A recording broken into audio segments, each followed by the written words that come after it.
తాకట్లో ఉన్న మీ బంగారాన్ని విడిపించి ఆ రోజు ఆన్లైన్ రేటుకి కొంటాం. Sharma gold company.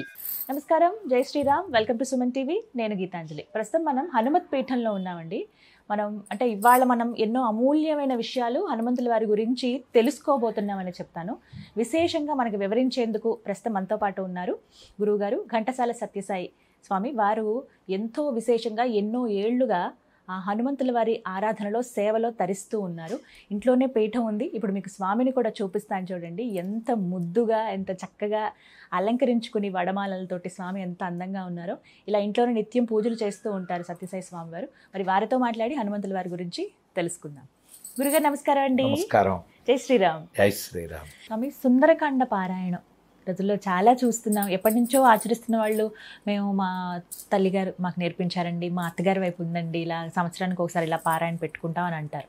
అసలు సుందరకాండ పారాయణం ఎవరు చేయవచ్చు, చేస్తే కలిగేటువంటి ఫలితాలు ఏమిటి, ఏ విధంగా చేయాలి, ఈ నియమాలు ఇవన్నీ వివరించండి.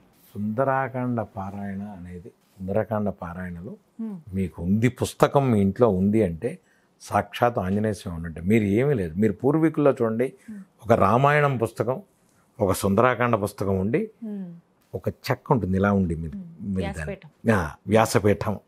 వ్యాసపీఠంలో మీరు ఉంటే దాని మీద రామాయణం ఉండి, పొద్దున పూజ చేసేటప్పుడు 2 పుష్పాలు ఆ రామాయణం పుస్తకం మీద, సుందరాకాండ పుస్తకం మీద వేస్తారు. అంతట మహిమాన్వితమైనవి సుందరాకాండ పారాయణ. సుందరాకాండ పారాయణ మీరు ఆ సర్గలు 65 సర్గలు అనుకోండి, అది మొత్తం 66 అవుతాయి అనుకోండి. 66 రోజులకి సర్గల్లో ఓపుకున్న వాళ్ళు ఈ రోజుల్లో పొద్దున్న నుంచి సాయంత్రం లోపల చేస్తారు.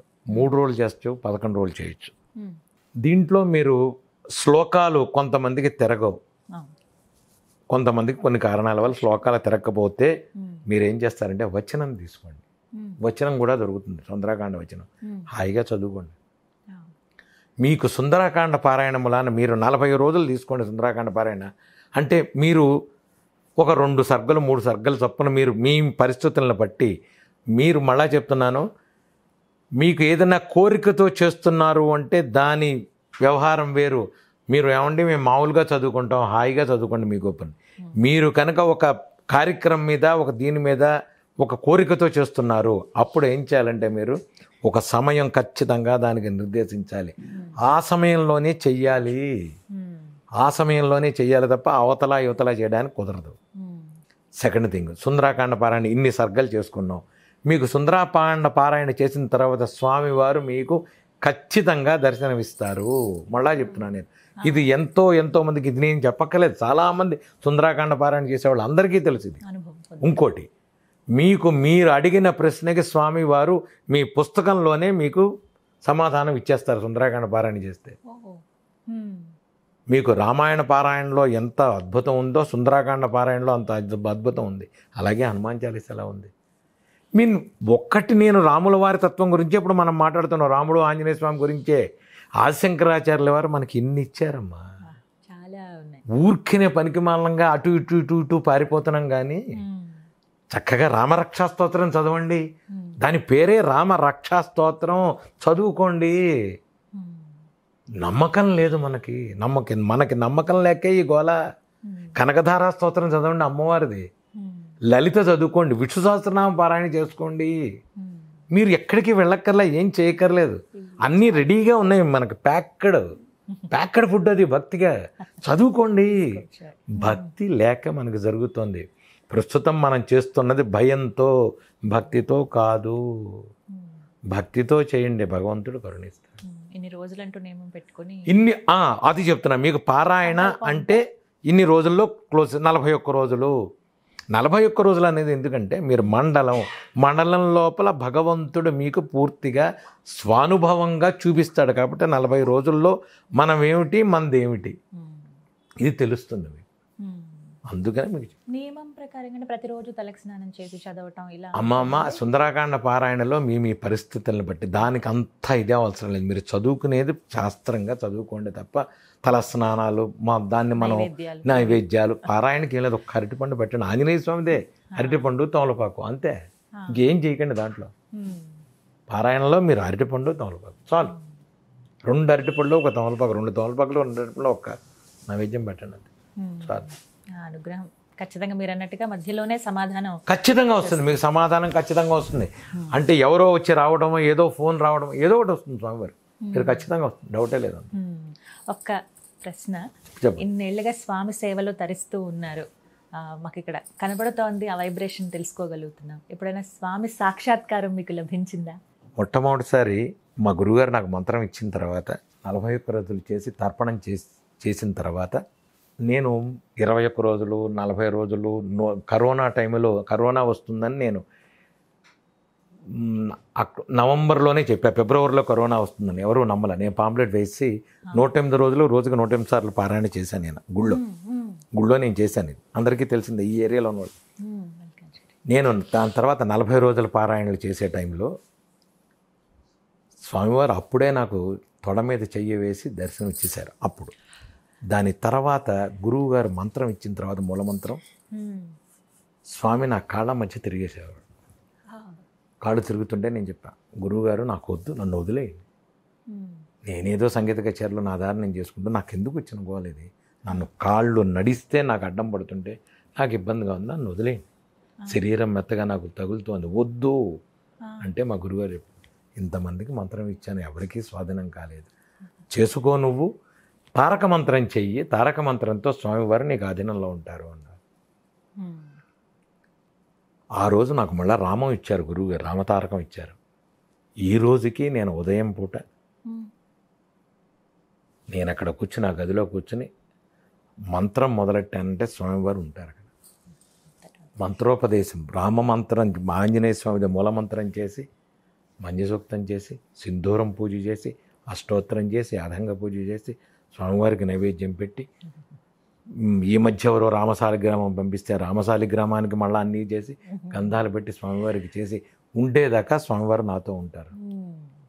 తర్వాత ఇంక నాకు వద్దు స్వామి, నువ్వు చూడలేని పనులు. ఇది స్వామివారు నాకు ఇచ్చిన అనుగ్రహం. ఈ రోజుకి ఇక్కడ నేను ఉన్నానంటే, ఈ ఇంట్లో ఉన్నానంటే శుభ్రంగా తిరుగుతుంటారు స్వామి ఇక్కడ. నేను ఒక గంటన్నర 2 గంటలు ఇక్కడ ఎక్కడన్నా లేనంటే స్వామి చప్పుడు చేస్తారు. స్వామి చప్పుడు సంభాషిస్తూ ఉంటారా ఎప్పుడు?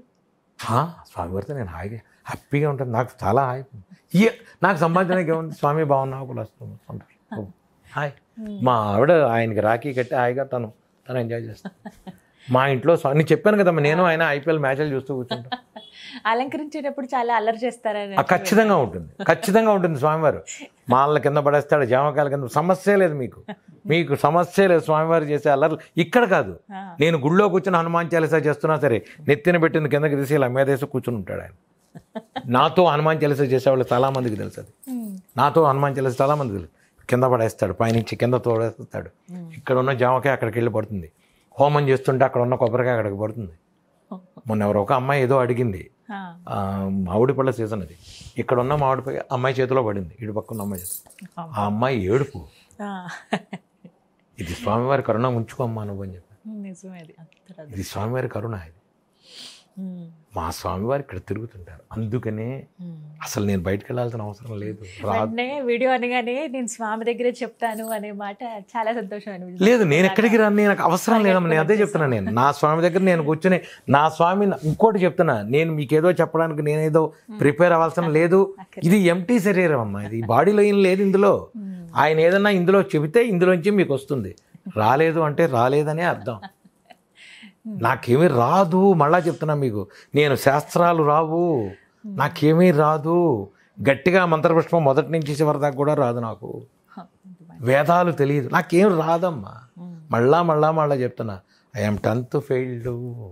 జ్ఞానం లేదు, అమర్యాద, క్షుద్ర, మనకి ఏమి లేని ఒట్టి బాడీని తీసుకెళ్తున్నాడు ఆయన, తిప్పుతున్నాడు ఆయన. ఇది కారణం ఆంజనేయ స్వామి. నేను చేసిన పని ఏంటంటే ఆయన కాళ్ళు పట్టు, మార్కండేయుడు శివుణ్ణి పట్టుకున్నట్టుగా నేను ఆయన కాళ్ళు పట్టుకు కూర్చున్నా. నాకు తెలిసింది ఒకటే, మా గురువు ఇచ్చిన మూలమంత్రం. రామతారకం తెలుసు, నాకు మూలమంత్రం తెలుసు. కూర్చున్నా, ఆయన కూర్చుంటాడు, చేసుకుంటే చాలు, సంభాషిస్తా కూర్చున్నా చాలు. మంత్ర జపం చేస్తుంటే స్వామి ఎదురుకుండా కూర్చుంటాడు. నేను హనుమాన్ చాలీసా కూడా మూలమంత్రంతోనే చేస్తాను. మూలమంత్ర సహిత హనుమాన్ చాలీసా దిగ్బంధనం చేసి మంత్రం చేసి కూర్చున్నానంటే స్వామివారు ఎదురుకుండా కూర్చుంటాడు చాలు. నా జీవితానికి నాకు ఎవ్వడూ కనబడ్డు, స్వామివారే కనబడతారు. కూర్చుని ఉంటాడు, భజన చేస్తాడు, ఎగురుతుంటాడు, తిరుగుతుంటాడు చాలు. ఎవరికి? నాకా? ఎందుకు? ఎందుకు రావాలి అసలు నాకు అర్థం కాదు. స్వామి మీద మన కోపం ఏంటమ్మా నాకు అర్థం. ఒక్క విషయం చెప్తున్నా, స్వామివారి మీద మన కోపం, మన మీద స్వామివారి, ఇవన్నీ ఉట్టిదమ్మా, ఉండవు. ఎందుకు ఉండాలి? నీ కర్మలో నీకు అయ్యింది, జరిగింది, అవుతుంది, అంతే. భగవద్గీతలో కృష్ణుడు చెప్పినట్టు మళ్ళా చెప్తాను, నీ కర్మని తగ్గిస్తాను, తీయను అంటాడు. అంతే చేసేది స్వామి, అంతకంటే ఏమి లేదు ఇక్కడ. స్వామి మీద కోపం ఏమిటమ్మా? ఎందుకు భగవంతుడి మీద నాకు కోపం వచ్చింది? రాదు. అలకలు ఎందుకు? ఏముంది? అంత అవసరం నాకు ఎప్పుడూ తీసుకురాలి ఆయన. అసలు ఆ పరిస్థితి నాకు లేదు కూడా. ఒకవేళ ఇచ్చాడు, సంతోషం. ఇంకో విషయం అమ్మా, నేను గుప్పెడు బియ్యం పెట్టుకొని అన్నం వండుకొని అన్నం తినని రోజు కూడా నాకు ఆనందం ఇచ్చాడు ఆయన. మౌలాల్లో బ్యాచిలర్గా ఉండి చాప మీద పడుకొని నా జీవితంలో నా కోరికతో నేను కూర్చుని, స్వామి ఎప్పుడున్నా నాకు ల్యాండ్ లైన్ ఉంటుందా, ఎవరైనా ఫోన్ చేస్తారా, ఈ కోరికల్లో కూడా నాకు ఆనందం ఇచ్చాడు తప్ప స్వామి ఈరోజు నాకు హ్యాపీనెస్. ఐఎమ్ హ్యాపీ నేను ఆ రోజు ఈ రోజు ఏ రోజు నేను భగవంతుని నేను చేయలే, నాకు కోపం రాలా. స్వామి నువ్వు ఇస్తావు స్వామి నాకు. ఆయన్ని నమ్ముకుని వచ్చిన తర్వాత డిఏవి స్కూల్లో నేను పనిచేయడానికి ఆయన ఇచ్చింది. గ్రాండ్ కాకతీయ షరటాన్లో నాకు ఉద్యోగం ఇచ్చాడు ఆయన. ఆ తర్వాత నన్ను అక్కడ ఎల్ సుబ్రహ్మణ్యం గారు కలిసి యుఎస్ నుంచి వచ్చి ఆయన అక్కడ ఉండి నాది విని, మర్నాడు పొద్దున శంకరాచార్యులు గారు కంచిపేట ఆయన ఉంటే ఆయన దగ్గర వాయింపించి అక్కడి నుంచి తీసుకెళ్ళిపోయారు, నువ్వు నాతో వస్తావా అని. అయ్యా నేను పర్మనెంట్గా ఏ దేశంలో ఉండను, మా అమ్మగారు ఉన్నారు నాకు, నేను ఇక్కడే ఉంటా, స్వామివారిని సేవ చేసుకుంటా. మళ్ళా చెప్తున్నానమ్మా, ఎక్కడ హనుమత్ జయంతి టైంలో ఏ సంవత్సరంలో కూడా నాకు కొబ్బరికాయలు కావాలంటే స్వామి ఇచ్చాడు. చైనాలో కూర్చుని నాకు కొబ్బరికాయలు కావాలంటే చైనాలో కొబ్బరికాయలు ఇచ్చాడు.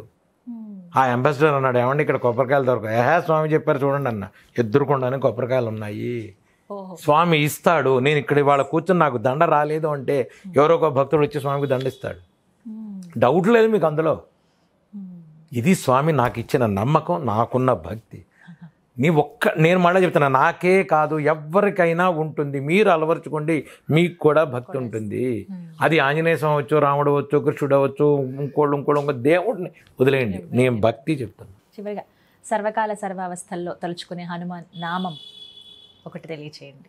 జై హనుమాన్, జై శ్రీరామ్, జై శ్రీరామ్, జై హనుమాన్. చాలు చాలా హాయిగా చదువుకోండి. నేను చెప్తున్నాను కదా మీకు, చిన్న చిన్న మంత్రాలు చదువుకోండి, చిన్న చిన్నవి. ఆది వ్యాధి మహామారి గ్రహ పీడాపహారిణే. ఎవరికైనా రోగం ఉంది చదువుకోండి మీరు. ఆది వ్యాధి మహామారి గ్రహ పీడాపహారిణే ప్రాణాపహర్త్రే దైత్యానాం రామ ప్రాణాత్మనే నమః. ఇందాక నేను చెప్పాను, ఆపదామపహర్తారం. మీరు బయలుదేరేటప్పుడు ఎక్కడికన్నా ఆపదామపహర్తారం ధాతారం సర్వసంపదాం లోకాభిరామం శ్రీరామం భూయో భూయో. వీటన్నిటికంటే అద్భుతమైన మంత్రం శ్రీరామ రామ రామేతి రమే రామే మనోరమే సహస్రనామదత్తుల్యం రామనామ వరానన్నే. చాలమ్మా, చాలు. ఇవి చాలు మంత్రాలు. పెద్ద పెద్ద శ్లోకాలు చదివితేనే భగవంతుడు కరుణ. నో, ఇక్కడ నుంచి భక్తి తెచ్చుకోండి. ఏడవండి. తల్లిదండ్రులతో స్నేహితులతో చెప్పుకొని మీ కష్టాలు ఏడవద్దు, భగవంతుడితో చెప్పుకోండి, ఏడవండి ఆయన దగ్గర. చాలు, నథింగ్. ఇదంతా చాలా చక్కగా వివరించారు. చాలా అమూల్యమైన సమయం మా కోసం కేటాయించారు. స్వామి సన్నిధిలో మీతో మీరు ఎలాగో ఎప్పుడూ ఉంటారు, మీ ఉండే భాగ్యం దక్కింది. సంతోషం. జై శ్రీరామ్, జై శ్రీరామ్, జై హనుమాన్.